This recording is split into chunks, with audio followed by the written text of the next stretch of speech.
Everyone, कैसे हो सब? You are most welcome in learn easy classes. Guys, जिस चीज का हम सबको वेट था कि डिस्प्यूट सेटलमेंट कमेटी का सर्कुलर कब रिलीज होगा, तो बस अभी कुछ देर पहले सीबीएसई ने डिस्प्यूट कमेटी का सर्कुलर जो है वो रिलीज कर दिया है। और इस सर्कुलर में बहुत सारी इंपॉर्टेंट बातें हैं जो कि आपके लिए जाननी बहुत जरूरी है। तो वीडियो को आप बहुत ध्यान से देखना, स्किप नहीं करना, क्योंकि सीबीएसई ने 2 या 3 दिन का टाइम दिया है। आपको बहुत शॉर्ट ड्यूरेशन में अप्लाई करना होगा डिस्प्यूट सेटलमेंट के लिए। तो बहुत ध्यान से पहले आपको टर्म्स एंड कंडीशंस को समझना होगा और उसके बाद आप डिस्प्यूट सेटलमेंट के लिए अप्लाई कर सकते हो। सीबीएसई ने कुछ कैटेगरीज भी बताई है, तो कैटेगरीज 1 बाय 1 मैं आपको डिस्कस करूंगी, तो आप ध्यान से समझते जाइएगा। और अगर चैनल पर नए हो तो जल्दी से चैनल को सब्सक्राइब कर लीजिए, क्योंकि हमारे चैनल पर एग्जाम के रिगार्डिंग अपडेट के साथ साथ कैरियर रिलेटेड इन्फॉर्मेशन भी हम अवेलेबल कराते हैं। तो जुड़े रहे लर्न इजी क्लासेस के साथ और जल्दी से बेल आइकन भी प्रेस कर देना, ताकि आपको अपकमिंग वीडियोस के नोटिफिकेशन मिलते रहें। तो गाइस देखो, यहाँ पर सीबीएसई का जो सर्कुलर है इसमें साफ एक चीज कही गई है। 2 पॉइंट्स उन्होंने दिए हैं सीबीएसई सर्कुलर में। Students who are not satisfied with the assessment done based on the policy will be given an opportunity to appear in the examination to be conducted by the board when conditions are conductive for holding the examination as per the policy marks scored in the later. मतलब 2 points इसमें दिए हैं आपको। जब CBSE का circular में भी description box में आपको दे दूंगी, तो इसमें 2 पॉइंट्स ऐसे दिए हुए हैं कि एक तो पॉइंट्स वो है कि अगर आप री एग्जाम देना चाहते हो, यानी कि आपके जो मार्क्स हैं वो अकॉर्डिंग टू पॉलिसी हैं, बट आप सेटिस्फाई नहीं हो, जैसे कि मैंने आपको पहले भी वीडियो में ये बात बताई थी, तो लेकिन फिर भी आप सेटिस्फाई नहीं हो और आप री एग्जाम देना चाहते हो, तो री एग्जाम के लिए आप अप्लाई कर सकते हो। लेकिन इसमें एक कंडीशन बहुत ध्यान से समझिएगा। As per the policy marks scored in later examination will be considered as final, यानी कि जो री एग्जाम के आपके जो मार्क्स होंगे वो ही आपके फाइनल मार्क्स माने जाएंगे। और दूसरा जो पॉइंट दिया है इसमें सर्कुलर में, dispute regarding computation of result will be refer to a committee constitute by CBSE. यानी कि आपको अपने रिजल्ट में अगर कोई कमी लगती है, आपके मार्क्स सही तरीके से नहीं अपलोड हुए हैं, स्कूल वालों की गलती से मार्क्स गलत चढ़े हैं, या फिर सीबीएसई ने गलत तरीके से अपलोड किए हैं, तो फिर आपके लिए यहाँ पर दूसरा पॉइंट दिया हुआ है। तो दो कैटेगरी यहाँ पर हो गई। एक तो आपको री एग्जाम देने वाले स्टूडेंट, और दूसरे ऐसे स्टूडेंट जो कि जिनके मार्क्स सही नहीं है, रिजल्ट कंप्यूटेशन ठीक से नहीं हुआ है। अब रिजल्ट कंप्यूटेशन ठीक से नहीं हुआ, इसमें भी सीबीएसई ने कैटेगरीज की है। तो ये कैटेगरीज आपको बहुत ध्यान से समझनी है, क्योंकि अगर ये कैटेगरीज आपने समझ ली, उसी के हिसाब से आपको अप्लाई भी करना होगा। तो फर्स्ट यहाँ पर पॉइंट दिया हुआ है, types of disputes cases covered. What are the type first and second? First and second में डिस्प्यूट्स में कौन कौन से टाइप्स हैं कि अगर आपके जो मार्क्स है वो स्कूल वालों की गलती से गलत तरीके से चढ़ गए हैं, तो यहाँ पर आपको अपने स्कूल की जो अथॉरिटी है उससे आपको कांटेक्ट करना पड़ेगा, और स्कूल अथॉरिटी आपके जो मार्क्स का मैटर है वो उसे देखेगी। तो यहाँ पर क्या लिखा हुआ है मैं एक बार आपको बताती हूँ। The result committee has prepared the result and uploaded on the website of CBSE for its computation. In case candidates feel that they are not satisfied with their marks awarded, they can make their representation to the principal of the school for verification and reply by the school to the candidate concerned। यानी कि अगर आपके marks school वालों की गलती से गलत चढ़ गए हैं, तो फिर आपको अपने स्कूल वालों से कांटेक्ट करना होगा, और स्कूल अथॉरिटी जो है, स्कूल जो प्रिंसिपल है, वो कैंडिडेट्स को रिस्पॉन्स देंगे और रिप्लाई देंगे। और यहाँ पर सेकंड टाइप का जो what are the type of 3 type का जो डिस्प्यूट्स है, तो यहाँ पर उसमें क्या है, disputes regarding wrong computation uploading of result. यानी कि सीबीएसई की गलती से अगर आपके मार्क्स गलत चढ़े हैं, यानी कि तो मैटर को आप बहुत ध्यान से समझना कि एक तो आपके स्कूल वालों ने मार्क्स गलत चढ़ा है, वो जो कंडीशन है वो आएगी आपकी डिस्प्यूट फर्स्ट एंड सेकेंड में, ठीक है। और जो सीबीएसई ने अपनी साइट पर गलत अपलोड किए वो आपकी आएगी डिस्प्यूट 3 में। तो तीनों कैटेगरी आपने समझ ली, डिस्प्यूट 1, डिस्प्यूट 2 और डिस्प्यूट 3। अब उसके बाद हम देखते हैं what are the type of dispute 4। The policy has been approved by the honourable supreme court of India by its order dated 17/6/2021। Result has been prepared by all the result committee its comprehensives of the approved tabulation policy. Dispute if any against the policy will fall under this category. तो इस policy को कोई भी challenge नहीं कर सकता, क्योंकि supreme court के द्वारा ये जो पॉलिसी डिसाइड की गई थी, मार्किंग पॉलिसी, इसे आप चैलेंज नहीं कर सकते हो। तो 4th कैटेगरी आपके लिए नहीं है, आपको फर्स्ट, सेकंड और थर्ड कैटेगरी के लिए अप्लाई करना है। डिस्प्यूट फर्स्ट एंड सेकंड उनके लिए जिनके स्कूल वालों ने मार्क्स गलत चढ़ाए हैं, और डिस्प्यूट 3 उनके लिए जिनके मार्क्स सीबीएसई की तरफ से गलत चढ़ गए हैं, ठीक है। अब अगर हम नेक्स्ट पेज पर आ जाएं, तो अगर आपको लगता है कि आपके मार्क्स स्कूल वालों ने गलत चढ़ाए हैं, तो आपको क्या करना होगा, स्कूल को आपको कांटेक्ट करना होगा। जो कैंडिडेट है वो स्कूल को कांटेक्ट करेगा, और स्कूल वाले फिर उसको चेक करेंगे, वेरीफाई करेंगे, और अगर आपकी गलती पाई जाती है, आपका रिजल्ट सही है, यानी कि आपने क्लेम किया बट आपका रिजल्ट सही है। दो कैटेगरी यहाँ पर बनेगी फिर से, टाइप फर्स्ट और type two. Result declared is found correct type first में आएगा, result declare is not found correct type two में आएगा।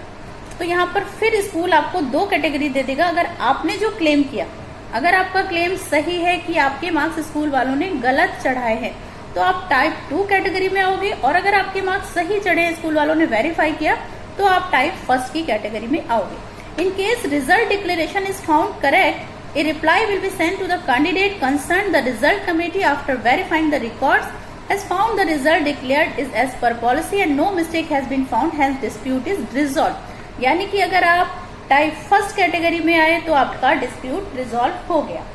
फाइनली उसके लिए फिर आपको कुछ भी नहीं करना होगा क्योंकि स्कूल ने उसे वेरीफाई कर दिया। बट आगे क्या, the school will maintain complete record of all such cases received, और स्कूल इस तरह का जो रिकॉर्ड है वो अपने पास रखेगा। और बट अगर आप टाइप टू कैटेगरी में आते हो, यानी कि आपने जो अपने मार्क्स आपने कैलकुलेट किए, मार्क्स आपके गलत चढ़ गए स्कूल वालों ने, टाइप टू कैटेगरी में आते हो, तो फिर आपको क्या करना होगा। When mistake was observed by the result committee on receipt of representation from the student, result committee will inform the same to the principal of the school along with all the records and how the mistake occurred and what would have been effect of the claim on the marks of other student at the time actual moderation and submission of marks at earlier stage. The principal of the school, chairperson of the committee will mark the representation to the concerned regional office. Now this dispute will become the type 2. तो type 2 का जो है dispute, उसमें आपको जो committee है वो school वालों से भी क्वेश्चन पूछ सकती है और स्कूल वालों को पूरा रिकॉर्ड देना होगा। The report of the school is respected of type 2 cases will be dealt with the confidential section of the regional office strictly in the light of policy and the matter will be decided by the RO।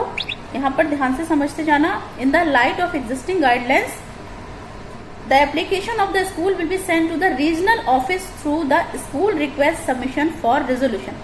और इस type का जो matter है, type 2 वाला जो matter है जिसमें कि आपके मार्क्स गलत अपलोड हुए हैं, तो स्कूल वाले एप्लीकेशन भेजेंगे और स्कूल के थ्रू ही आपका लॉगिन होगा। आप सेल्फ से अगर लॉगिन करना चाहोगे तो लॉगिन नहीं होगा और स्कूल की तरफ से ही आपको लॉगिन करना होगा। The application of school will be send to the regional office through the school request submission for resolution SRSR system only, link of which will be available in the school login. While submitting such claim, the school shall select appropriate class and type 2 dispute regarding computation of result on the web link। कि आप किस category में आते हो, type first में या फिर type 2 में। तो टाइप 3 वाला जो है, अब यहाँ पर देखो हम टाइप 2 की बात कर चुके, अब हम टाइप डिस्प्यूट टाइप 3 की बात करते हैं जिसमें कि सीबीएसई ने गलत तरीके से मार्क्स चढ़ाए। क्योंकि इसके पहले हमने टाइप डिस्प्यूट फर्स्ट और सेकंड को डिस्कस किया जिसमें कि आपके मार्क्स स्कूल वालों ने गलत चढ़ाए। अब हम डिस्कस करेंगे डिस्प्यूट टाइप 3 को जिसमें कि सीबीएसई ने आपके जो मार्क्स हैं वो गलत तरीके से अपलोड कर दिए। तो इसमें आपको क्या करना होगा, टाइप 3 टाइप का आएगा आपका। इसमें school will send a detail request with record to the regional office concern to the school request submission for resolution SRSR system only, link of which will be available in the school login. While submitting such claim of the school shall respect appropriate classes type 3। और यहाँ पर जो school login करेगा उसमें type 3 mention करेगा, क्योंकि जो school की तरफ से मार्क्स गलत नहीं चढ़े लेकिन आपके मार्क्स रॉन्ग हैं, यानी कि सीबीएसई की फॉल्ट है। अब आप सोच रहे होंगे बहुत सारे बच्चे कि हमें ये कैसे पता चलेगा कि मार्क्स स्कूल वालों ने गलत चढ़ा दिए या फिर सीबीएसई ने गलत अपलोड किए। क्योंकि आप अपनी स्कूल अथॉरिटी से जब आप कांटेक्ट करोगे और वो आपके मार्क्स का रिव्यू करेंगे तो वो ये चेक करेंगे कि स्कूल के मार्क्स तो हमने सही चढ़ाए अपने रिकॉर्ड में, और फिर आपके मार्क्स जो फाइनल है वो गलत है, यानी कि सीबीएसई की तरफ से फॉल्ट है। और जब सीबीएसई की तरफ से फॉल्ट है तो आपका टाइप 3 लिखा जाएगा, और अगर स्कूल की फॉल्ट है तो टाइप 2 लिखा जाएगा, और फॉल्ट नहीं अगर आपके रिकॉर्ड में पाई गई, आपका रिजल्ट सही है तो टाइप 1 लिखा जाएगा।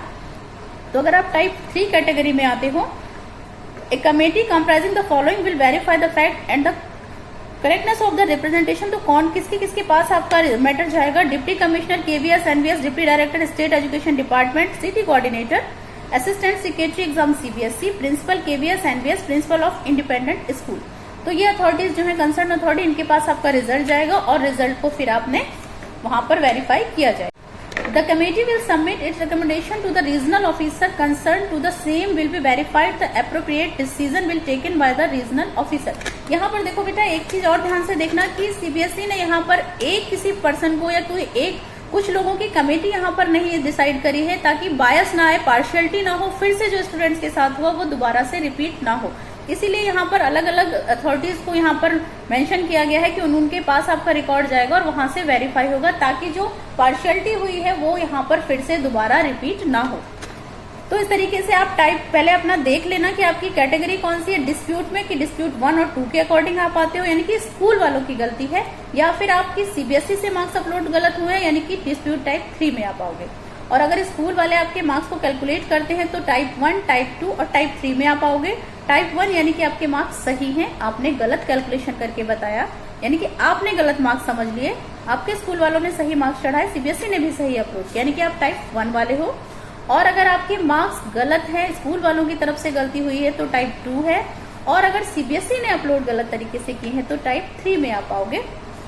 अब यहाँ पर देखो, ये एक चीज और आपको बहुत ध्यान से समझनी है कि स्कूल के थ्रू ही आप डिस्प्यूट सेटलमेंट के लिए अप्लाई करोगे। बहुत सारे बच्चों का ये क्वेश्चन होगा आगे कि हम अप्लाई कैसे करें, और सीबीएसई ने एक चीज समझ लेना कि बहुत कम टाइम दिया है आपको अप्लाई करने के लिए। कुछ बच्चों को तो इस सर्कुलर को समझने में ही बहुत टाइम लग जाएगा। तो अगर आपको कोई क्वेरीज है, आपको कोई कंफ्यूजन हो रहा है, तो प्लीज मुझे कमेंट बॉक्स में मुझे पूछ सकते हो, आप मेल कर सकते हो, और जितनी जल्दी होगा मैं आपको रिप्लाई दूंगी। बेटा आई होप कि आपको ये सारी पूरा डिस्प्यूट सेटलमेंट का जो सर्कुलर है, इसकी सारी पॉलिसी समझ में आ गई होगी। फिर भी अगर आपको कोई कंफ्यूजन है तो आप वीडियो को दोबारा से रिप्ले करके देख सकते हो, या फिर आप मुझे कमेंट बॉक्स में पूछना, और जल्दी से जल्दी आप अप्लाई कर दो, क्योंकि सीबीएसई ने आपको एक मौका दिया है अपने मार्क्स इंक्रीज करने का, और मुझे उम्मीद है कि इस बार सीबीएसई कोई भी गड़बड़ नहीं करेगी। So best of luck guys, बने रहे लर्न इजी क्लासेस के साथ। धन्यवाद।